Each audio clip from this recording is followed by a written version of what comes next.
નમસ્કાર વિદ્યાર્થી મિત્રો, ધોરણ 11 માં આપણે કોમર્સમાં પહેલું ચેપ્ટર હિસાબી પદ્ધતિ અને તેના પારિભાષિક શબ્દો વિશે થોડી ઘણી ચર્ચા કરી હતી. આજે એને શાબ્દિક રીતે આપણે જોવાના છે.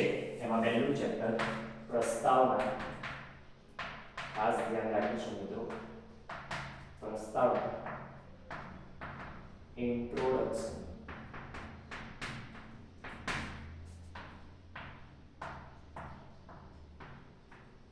અહીંયા તો કે પહેલું છે શરૂઆતમાં માનવી આદિવાસી જીવન જીવતો હતો. આદિવાસી જીવન જીવતો.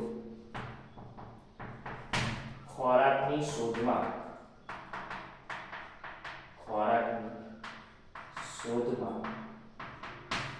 અસ્થિર જીવન ગાળતો.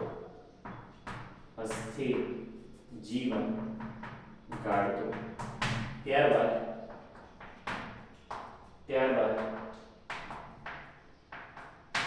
અગ્નિ અને ખેતીની શરૂઆત થઈ. ત્યારબાદ તે સમૂહમાં જીવન જીવવા લાગ્યો. અને ખબર જ છે મિત્રો કે જ્યારે સમૂહમાં જીવન જીવે છે ત્યારે જરૂરિયાતો ઉદ્ભવે છે. તો ધીરે ધીરે દુહારી કામ, ત્યારબાદ મોચી કામ, દરજી કામ, વણાટ કામ વગેરે જેવી કળાઓનો વિકાસ થયો અને સાટા પદ્ધતિ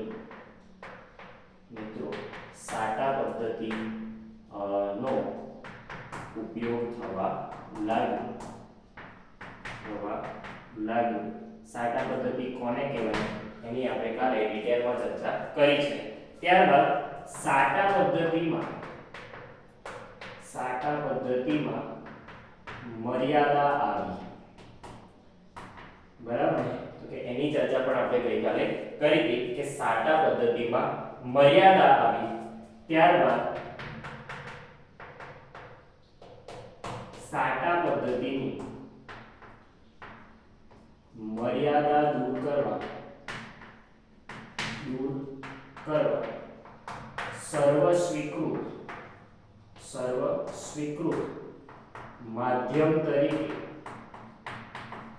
નાણાંનો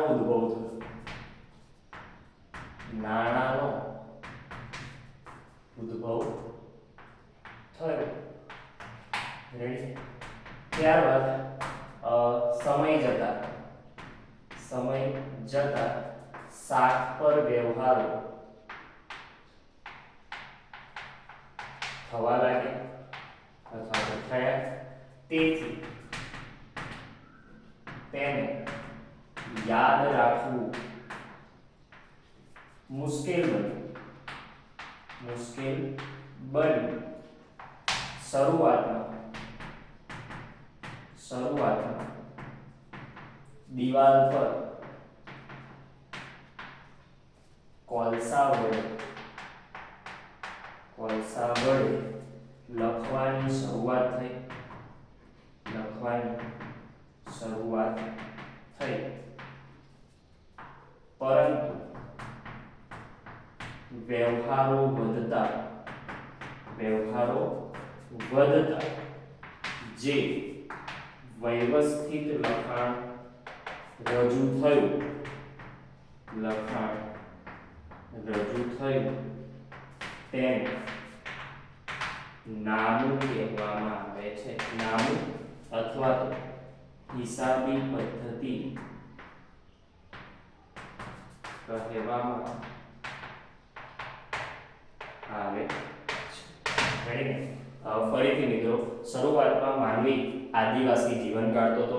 ત્યારબાદ ખોરાકની શોધમાં વસ્તી જીવન કાઢતો હતો, ત્યારબાદ અગ્નિ અને ખેતીની શોધ થઈ, ત્યારબાદ એ સમૂહમાં જીવન જીવવા લાગ્યો, સમૂહમાં જીવન જીવે એટલે અનેક જરૂરિયાતો ઉદ્ભવી, ત્યારબાદ લુહારી કામ, વણાટ કામ, દરજી કામ, મોચી કામ વગેરે જેવી કળાઓનો ઉદ્ભવ થયો, સાટા પદ્ધતિ અમલમાં આવી, પણ સાટા પદ્ધતિમાં અનેક મર્યાદાઓ આવી, એ મર્યાદાને દૂર કરવા સર્વસ્વીકૃત માધ્યમ તરીકે જે અમલમાં આવ્યું એને નાણું કહેવામાં આવે છે. ત્યારબાદ નાણાને લઈને લોકો વસ્તુ લેવા તો જાય છે, પણ ત્યારબાદ શાખના વ્યવહારો થયા અને એ શાખના વ્યવહારોને યાદ રાખવા મુશ્કેલ બન્યા, તેથી દિવાલો પર કોલસા વડે લખવાની શરૂઆત થઈ, પણ ધીરે ધીરે વસ્તી વધતા વ્યવહારોમાં પણ વધારો થયા અને ત્યારબાદ વ્યવસ્થિત જે લખાણ રજૂ થયું એને મિત્રો નામું અથવા તો હિસાબી પદ્ધતિ કહેવામાં આવે છે. પણ હજુ પ્રશ્ન છે કે નામું એ શું 100-200 વર્ષનો ઇતિહાસ છે કે બહુ આગળનો ઇતિહાસ છે? તો કે એની ચર્ચા આપણે આગળના લેક્ચરમાં કરવાના છે.